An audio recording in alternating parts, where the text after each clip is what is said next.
Welcome, KHDS friends, students, teachers, Elijah's family, those of you that are very far, those of you that are very near. It is hard to believe that 10 years have passed since Elijah's Patira on today, Tet Zion, Tevet. Elijah, in his 2.5 years fighting this terrible illness, inspired every one of us in every different kind of way. He showed us strength, courage, fortitude, determination. And all of us are not the same, having known Elijah during this 2.5 year period of his illness. When Hannah Katz called me and asked, can we do something special on the day of his Patira, of his Yortzeit? I said, sure, for sure we have to do something special. And then I looked and said, what is the Torah portion? What is the Parsha of this week? Parshat Vayechi. Vayechi, that talks about Yaakov's leaving this world, blessing his sons before he departs. And an interesting thing happens. The pasuk says, Vayigva Yaakov, and Yaakov expired. Rashi says, Yaakov lo mate, Yaakov didn't die. What does that mean? If he expired, he died. And Chazal tell us, Tzadikim b'mitatan nikroim chaim. When a tzaddik passes away, they are still alive because their legacy lives on. While the guf, the body, departs, the neshama soars to a higher elevation, to a higher place, and the legacy left on earth continues. What do we say to the family that has gone through so much the past couple of years?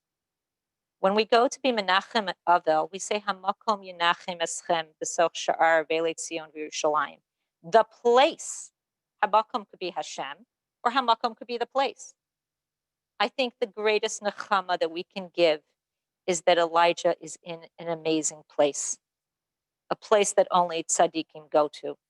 So although Elijah, you're not here, and we miss you all the time, you are not forgotten, and you will never be forgotten. I'd like everyone to look at this picture. This was in the 8th grade yearbook, the dedication. And the words, never give up, never quit, just keep moving on. You're a survivor, just keep on living strong. When you fall down, just keep on moving along.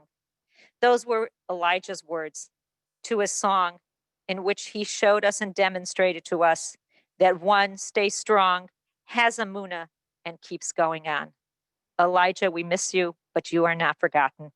I will call now on Rabbi Potak to light the candle, the lamp that we have in memoriam that is in our Beit Midrash. Rabbi Potak. Before I light the candle, I just want to speak about the idea of the Yesh, of the fire. Due to this idea that the neshama that is within each and every person is like an ember. Before a person is born, it's an ember, it's a small little ember. And as the person is born and grows up and develops, the ember turns into a burning fire, this beautiful burning fire that ignites and lights the world. When a person passes away, the fire in some sense is extinguished, but the ember remains. But the ember remains in such a way that that ember continues to light all the other fires in the world that come after them, all the lives that that person has touched. And so this ner that we light right now, Elijah's memory, is emblematic of that concept, that though his neshama, that fire may not be burning for him anymore, his ember is still very much there and continues to light the fire of all of our lives within this world.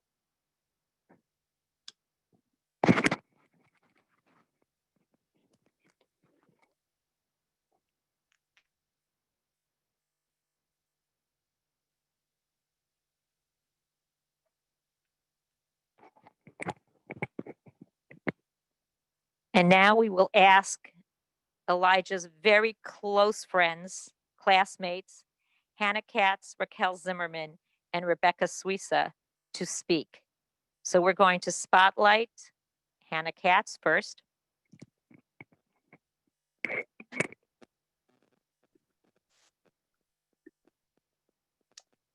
Hi, everybody. Do you hear me okay? Just one sec.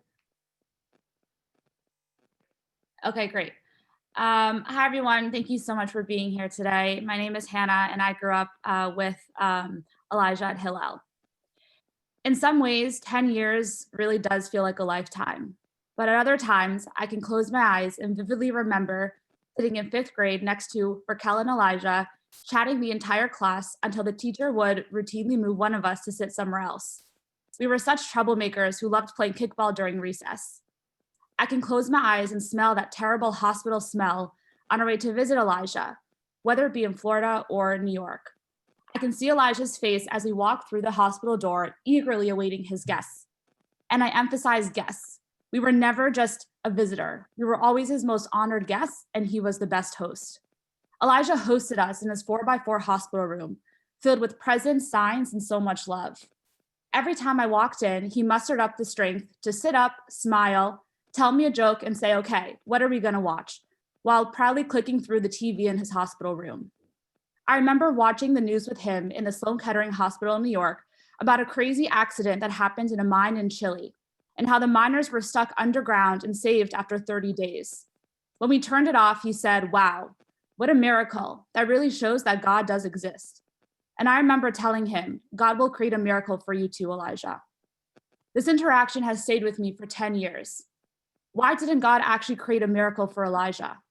Since then, 10 years have passed and we've all went through high school, then to Israel, then to college, and now to graduate school or the workforce. Our class, in our own unique way, is paving our own paths. Why is it fair that Elijah will forever be 13? Throughout the years, these questions have haunted me. But when I think about the giant that Elijah was, the thousands of people whom he inspired, the mountain of wisdom that he championed, and the unwavering faith in Hashem, some of these questions begin to have some sort of answer.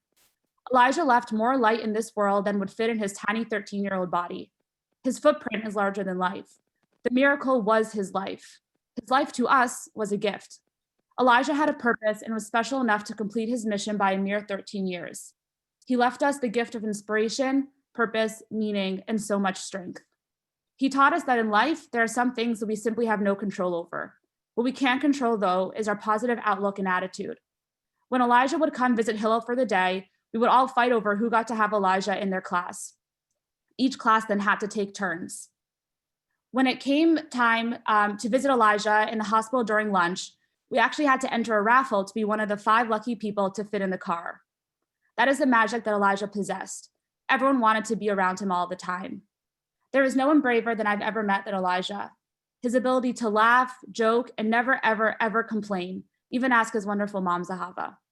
If there's one message that I want to impart today to those who knew him and to those who are hearing about him for the first time, is that Elijah's story, his dedication to Hashem, and his unyielding positive spirit lives on through our memories of him. We are the ones who are responsible to keep his legacy alive. 10 years have gone by, but his spark will last way beyond that. Today on his yard site, do something in honor of him. Call your grandparents, call a friend who might be struggling and brighten their day. Help someone with their groceries. Hold the door open for your teacher. Daven with extra kavana. Find ways to help the people around you, and most importantly, say thank you for your health. Lastly, I want to thank Hillel and all of the incredible faculty and teachers who really have been there for my classmates and me since his diagnosis in 6th grade until today. We will forever be grateful for and remember your support and love. Each Hillel teacher and faculty member helped our class in a very special way. I remember Rabbi Smolarczyk saying that we don't bury a person, we just bury a body. We don't bury their neshama or their soul. Their soul is what lives on. There are countless stories of Hillel like this being there for us and helping us shape our emunah and grasp of such a tragedy. Words cannot express how thankful we are to be part of the Hillel community, and especially for all the support that you showed Elijah and his amazing family during their darkest days. Thank you again so much for being here.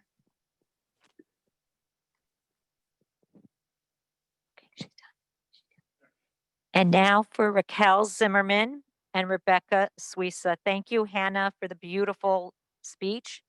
And now also Raquel and Rebecca, who were classmates.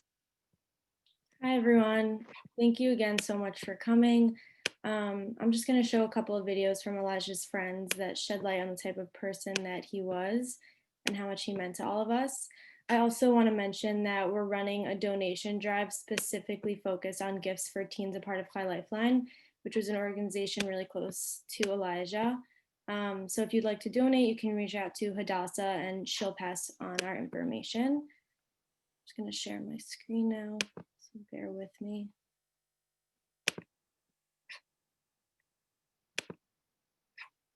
Can everyone see this okay? Rebecca Suisa.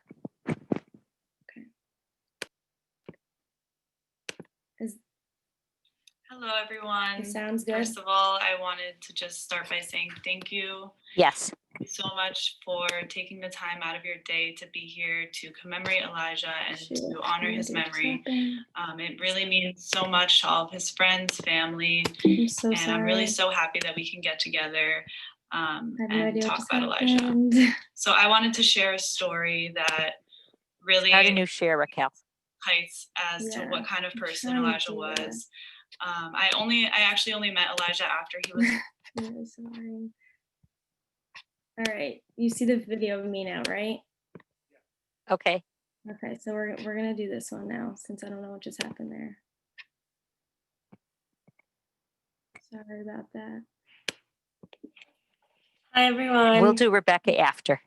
I just want to thank everyone so much for coming and for being a part of this. It means so much to Elijah's friends and his family that we remember him every single year and every single day, because he deserves that and his family deserves that, because he was truly one of the most incredible people that I will ever know, and he was far beyond his years.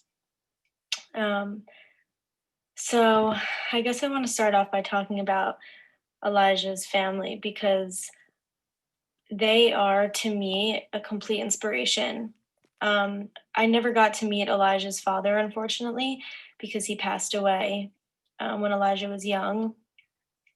But I heard the most incredible things about him. And Elijah was always so private about his father. And his father actually served in the military and won a Purple Heart, which got the Purple Heart Award, which is an extremely commendable award. And he was so humble about it, Elijah. And Zahava, they didn't talk about it. They didn't need to, show off what all that their father and husband accomplished. It was just, it's kind of who they are. Like, Elijah never bragged about really anything. He had all these amazing qualities. He was the kid everyone wanted to be friends with, but he was humble, and I think he got a lot of that from his father and from his family. And for Zahava, who I am really close with, and I cherish that friendship every single day, I think Elijah got all of his positive traits from you, from Zahava. She is, for those of you who know her, to know her is to love her. It's as simple as that.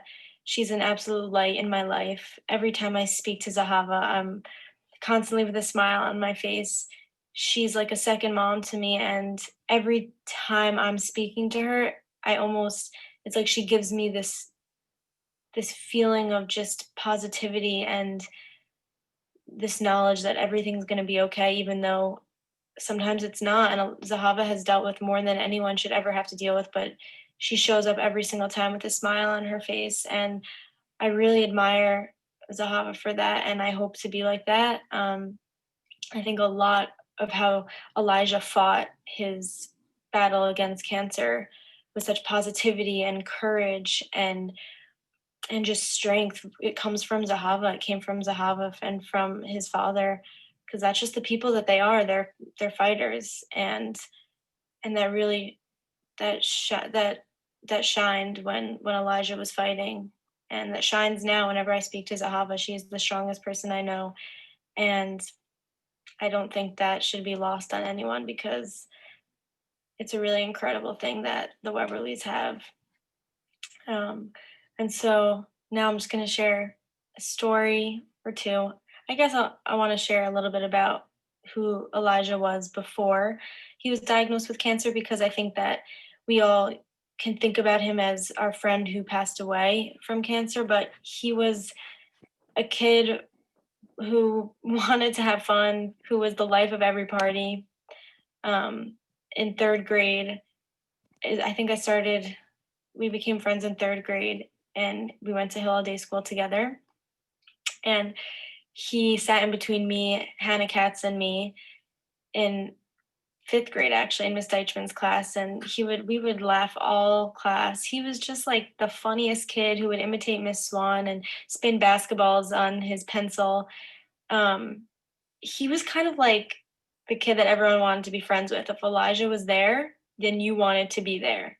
He was just that kid. He had that aura around him. And it even after he got sick, it was kind of just like we want to go be with Elijah, not because he's sick, but because we miss him. We miss what he brought to our grade. We miss the type of person he was, just like this ball of energy and happiness and light and laughter. And so after Elijah was diagnosed with cancer, we would visit him in the hospital a lot. And it was always, we would walk into the room and Elijah was like, what can I do for you? What can I get for you? I mean, he was the ones in chemotherapy, lethargic, and no matter what, it was about us. It was about whoever was visiting him. And I remember one day he was showing me his magic tricks and he was showing me all these like cool little things that he had. And he said, Raquel, I have something for you. And I said, okay, what is it? What could it possibly be? And he handed me this $2 bill that he was obsessed with for some reason, I guess because they're rare. And he did some magic tricks with it. And he said it was his favorite $2 bill. And he got it from a magician I don't even know when, but he loved magic. So it was a big deal to him. And he gave it to me. And it's so silly, but it's really special. Every time I look at it, I just remind myself of the type of person that Elijah was. He was a giver. He cared about everyone, and he just wanted everyone else to be happy. That's all he cared about. And so as we're, sitting here remembering him, I think that those are just really important qualities to remember and to remind ourselves that, every minute matters, and it's important to just cherish life the way that Elijah did, because he did so elegantly. And I hope that I'm living a life that would make him proud. I think that we all try and do that. So I just want to thank everyone again so much for being here and for listening. And yeah, hopefully we can do something similar like this next year. Okay. Thank you so much, Raquel. And now, Rebecca Suissa, we have the video. Rabbi Eisenberger is going to play it.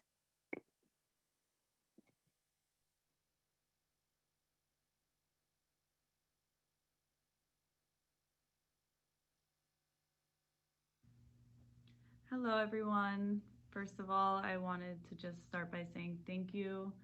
Thank you so much for taking the time out of your day to be here to commemorate Elijah and to honor his memory.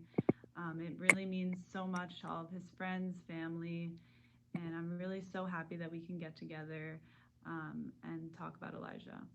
So I wanted to share a story that really speaks heights as to what kind of person Elijah was. I actually only met Elijah after he was diagnosed, so we became friends in seventh grade, and we instantly connected and became very close. So he was already diagnosed with cancer once I met him. So my stories of him and my memories of him are more of when he was already sick, obviously, but even more so, it shows how outstanding his outlook was on life and his behavior and everything about him. So the story that I'd like to share is every single time I would go to visit him at the hospital, no matter how sick he was, no matter what the situation was, when you would walk into the hospital room, he would jump up to greet you and immediately be lit up with this aura and this happiness. And it was so contagious. His happiness was so contagious. And at some point in every single visit, there would be a time where Elijah would just whip out this menu and would be like, okay, what do we want to order from the menu? Everything is free. You can literally order whatever you want. And I'd be like, Elijah, it's really okay. I would feel bad. And I'd be like, no, don't worry. I ate before I came. It's really not an issue. Before I could even get the sentence out, whatever my excuse was to not want to order something, he would already be on the phone with the people at the kitchen asking for milkshakes, french fries, like the whole works. And really the moral of the story is that Elijah, no matter what, no matter how sick he was feeling, he always just wanted, you know, hachnasat ochim, like he always took care of his guests no matter how he felt. He always welcomed everyone, no matter how down or how sick or how weak he was feeling that day. Elijah never made anything about him, and it was always about seeing his guests and making them comfortable and making sure that the people around him were happy and spreading his happiness. So I'd like to take that message and really be able to apply it to everyone's lives. If we could all take the time today on his 10-year anniversary to please take, you know, do any sort of action in his memory, to give tzedakah, to do a mitzvah, to do anything in his memory, it really helps. And to continue to share that light that Elijah worked so hard to spread and is continuing to spread now 10 years later. Thank you all so much again, and I wish everyone a happy new year. Thank you for the beautiful words. I think for all of us, these 3 speeches given by you shows us the impact that one has on others around, and that that impact is eternal. And now for Elijah's song.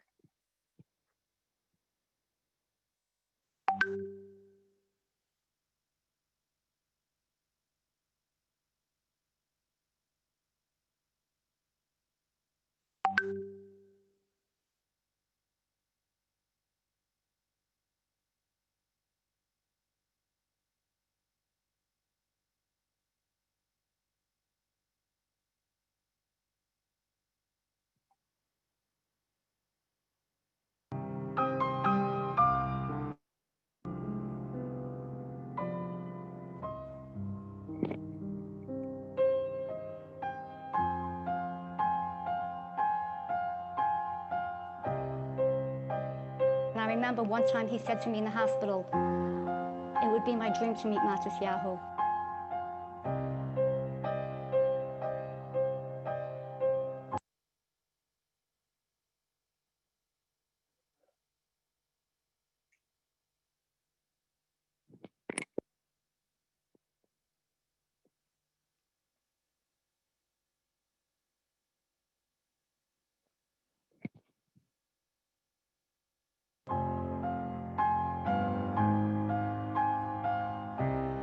You could just see his soul very clearly, you know.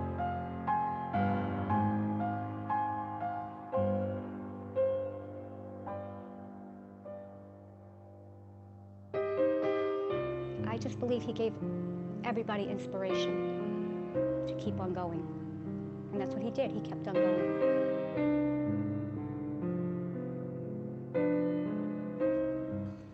Power of song can make you smile, dance, cry, even inspire you. A 13-year-old Boca Raton boy's love for music inspired a nationally recognized artist. Together, they created a touching message for anyone struggling through difficult times. The night team's Rosh Lowe introduces us to Elijah's song.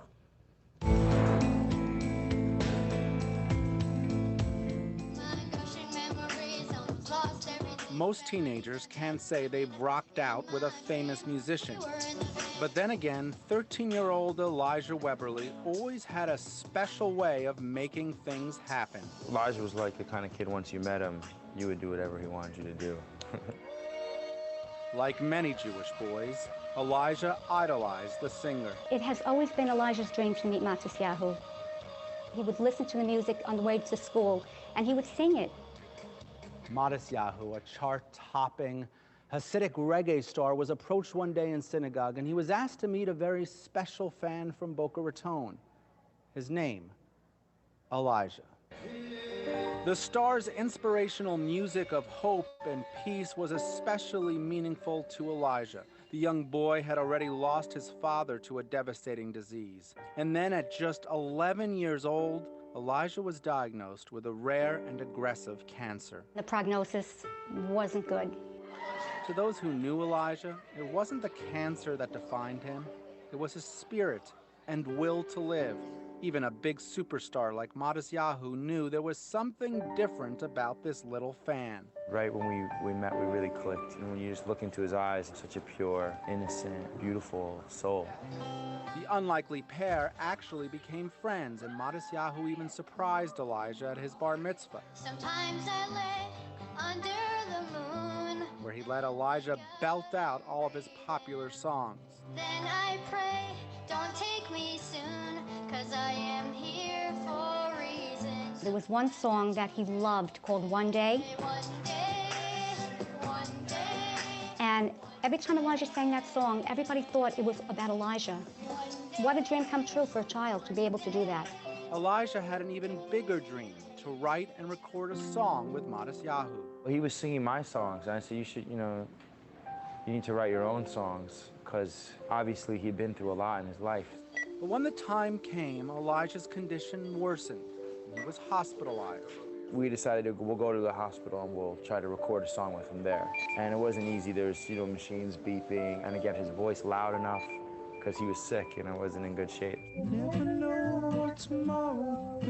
For hours, Elijah pressed on through tremendous pain, writing and singing a song about miracles, God, and never giving up. See what God will lead you. Hours later, Elijah left this world.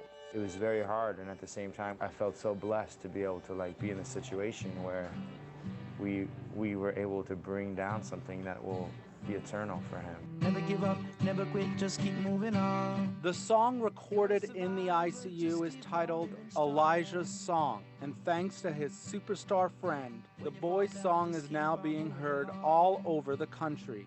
Elijah, it's the time of your song. Never give up, never quit, just keep moving on. Whenever I sing this song, I feel I'm with totally, our spirits are intertwined. Elijah, it's the time of your song. I think the song that Elijah wrote along with Matisyahu is the biggest legacy a parent could ever have.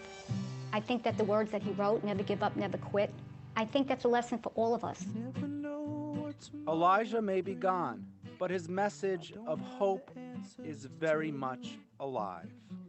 Rosh Lowe, 7 News. Well, an organization called And Kings now of for Courage, a which few helps words from improve- Coach Meisch.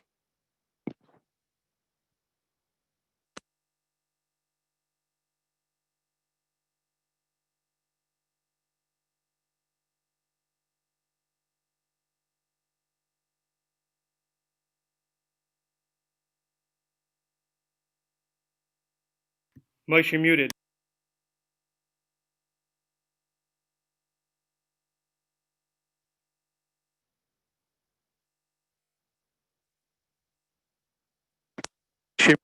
You're muted, Meisch.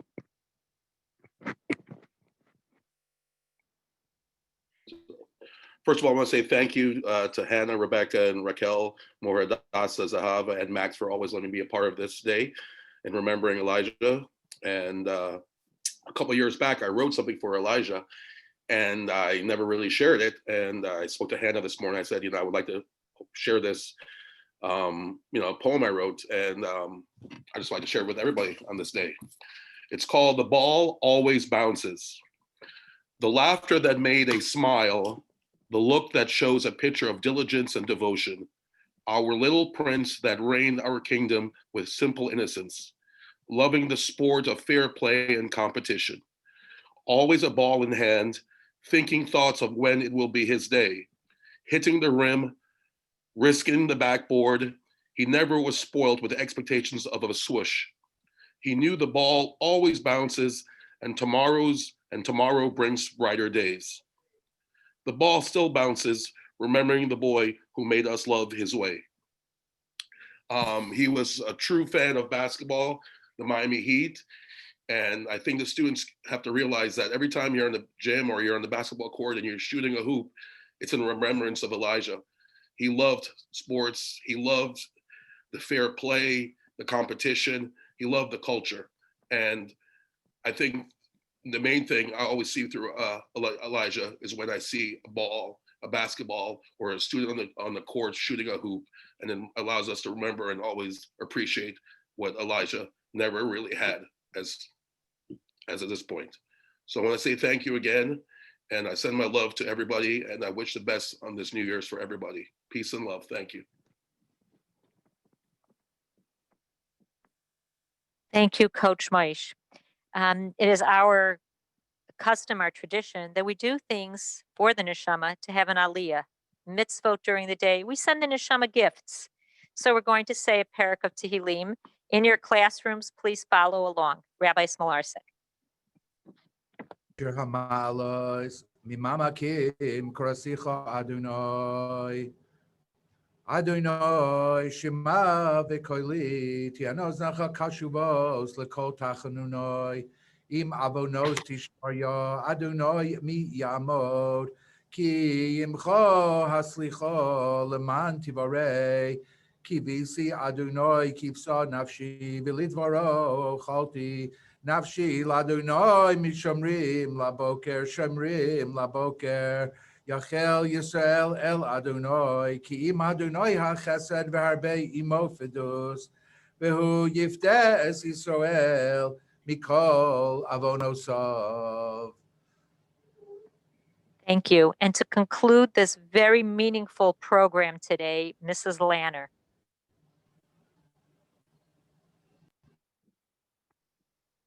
Hi, good morning. We say in Pirkei Avos, Ezehu Gibor, who is a true warrior and a strong person, and it's clear to all of us that Elijah Webberly is that Gibor. He is that strength and that warrior. Unfortunately, I never had the opportunity to get to know Elijah well, as he got sick in the beginning of 6th grade. But the few interactions I had with him, and from hearing about him over the years, is that he fought his battle with cancer with such gevura, with such strength and such courage. He had a fierce emunah in Hashem. His humor and his smile was contagious, and his positivity was just so inspiring. As we keep hearing, all it was, he thought about everybody else. He didn't think about himself or his pain. He focused outward, and that is a true gibor. That is a true warrior. This month, we're focusing on the midah of gevura, and there's no greater role model to look towards than Elijah. We need to look at him as a paradigm of gevura and somebody that we strive to be like. In his memory, today, we're going to be writing letters to Chai Lifeline, the organization that was mentioned before that was there for Elijah and meant so much to him.